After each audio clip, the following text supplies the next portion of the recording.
Good morning, everyone. My name is Said Abdullah Sharabni. I'm a PhD candidate in the Language, Literacy, and Technology Education program at Washington State University. Unfortunately, I could not attend the symposium physically today, but I'm so honored to be joining you all through this video presentation. Before I get to my talk, I would like to thank Dr. Hassan Nejad and his team at مؤسسه رهپویان فریختگی دز, the steering committee of the symposium, and everyone who has been involved in organizing this invaluable event to bring together students, professors, and scholars from across the country. Last but not least, I would like to thank all the contributors who submitted their works, who trusted us and submitted their works to this symposium. I would like to personally acknowledge the high quality and effort that I saw in all the works that I reviewed. So please take your time today, enjoy the conference, and get out of your comfort zone and meet new people and initiate conversations with the wonderful professors that are there for you today. This symposium is for you. This event is for you. So take your time to get to know each other better and share your ideas and enjoy the rest of the conference.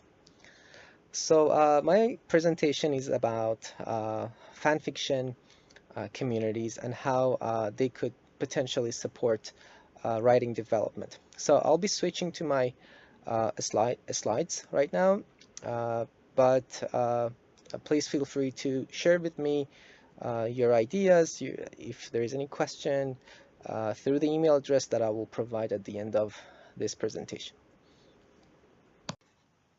There is something essentially human about the stories and storytelling. In fact, our lives, which are basically the stories of our being, unfold within a web of stories of different kinds.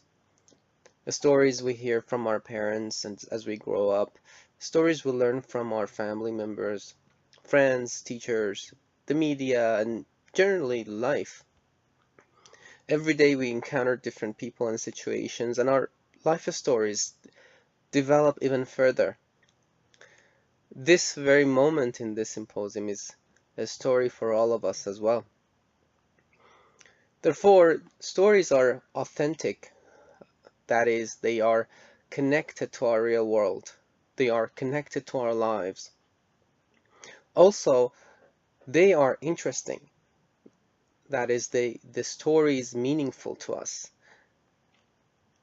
It's about us. There is meaning in them, and we learn from them. And research shows that language tasks which support these two characteristics provide the students with a higher chance of being engaged in the learning process.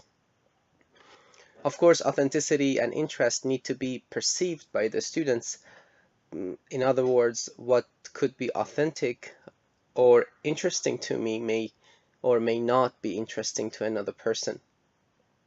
So with this introduction, we will get to the main topic of this presentation, fan fiction communities.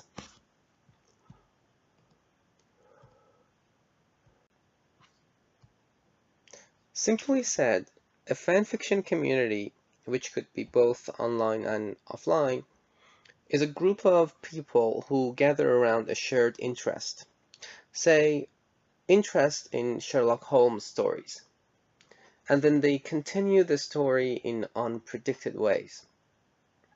Although the actual story has been closed, the members of this writing group use the characters of the story and recreate their own.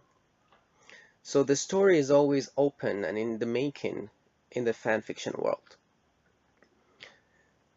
In other words, fan fiction is about writing which continues, interrupts, reimagines, or just riffs on stories and characters other people have already written about. So, the members of a fan fiction community regularly read and write. They read each other's stories and write their own pieces. Also, they provide each other with feedback. Research on fan fiction has generally taken two routes: identity development and feedback and writing. In the first strand of research, the focus is on how members identify as fans of a particular character, author, musician, etc. In the second, which is the focus of this presentation, skill development has been the focus. For instance, in one study, a teenage Chinese girl who had immigrated to the US with her parents found herself in a new setting where she could not communicate with her friends at school. This lack of sufficient language proficiency even made her struggle with her school courses. But as she was a fan of anime stories, she joined a fanfiction online community where she actively read and wrote anime stories in English.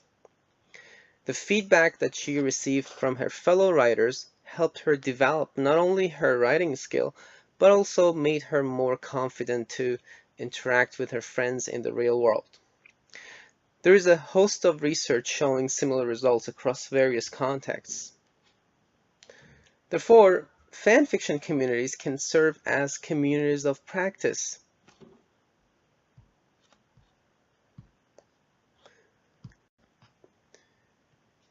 A community of practice is a group of people who have gathered around a shared interest or goal, and they regularly communicate towards accomplishing it. In other words, living in a community in general and a community of practice in particular is a process of negotiation of meaning, which emerges through members' participation in the community's shared activities. For a community of practice to exist, there must be three elements: a domain, which is the shared interest, the community, that is the group members, and practice, which involves shared values and activities. I would like to conclude this very short talk by suggestions to students, teachers, and researchers. Students, there is a link between reading and writing. The more you read, the chances are that the better you write. So engage in fanfiction work. A good starting point could be fanfiction.net. Working with an international audience also provides you with an opportunity to know more about the cultural aspects around your favorite fictions and interests. See what you're interested in and invest in it in a community of practice. And this is not just for writing development. A community of practice can help you achieve your goals more efficiently. Teachers, you may rely on fanfiction work as an engaging tool to help your students with their writing skill. This could make learning a more engaging and therefore effective learning experience, which relies on the student's funds of knowledge and personal interests. Researchers, there are a lot to explore in fanfiction communities, especially online social spaces and affinity groups. Thanks for your time, and please feel free to contact me through the email address provided here. I would love to hear from you and your ideas about this presentation. Have a good rest of the day and enjoy the rest of the symposium.